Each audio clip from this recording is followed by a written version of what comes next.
আসসালামু আলাইকুম। বাংলাদেশে জামাত ইসলাম বা ইসলামী ছাত্র শিবির কখনো বিএনপি বা আওয়ামী লীগের মতো ভোটের রাজনীতির প্রতিযোগিতায় মানুষের মধ্যে তৈরি করে দেওয়ার জন্য আসে নাই।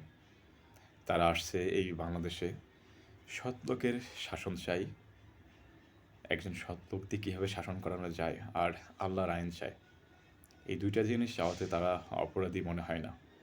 কারণ তারা আওয়ামী লীগ বা বিএনপির মতো মানুষের মধ্যে এই দৌরাত্ম্য, ভাই-ভাইয়ের সম্পর্ক নষ্ট এগুলো করার জন্য বাংলাদেশে জামাত ইসলাম বা ইসলামী ছাত্র শিবির আসে নাই।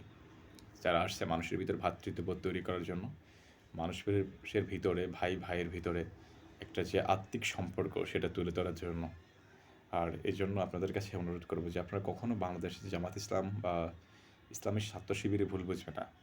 আপনারা তাদের সাথে চলুন, তাদের সাথে মেলামেশা করুন এবং দেখুন যে আসলে তারা কী চায়। আপনার মনে হয় যে তারা ক্ষমতা চায়, তারা কখনো ক্ষমতার জন্য বাংলাদেশের যেসব বড়, বড় আন্দোলন সেখানে অংশগ্রহণ করে নাই।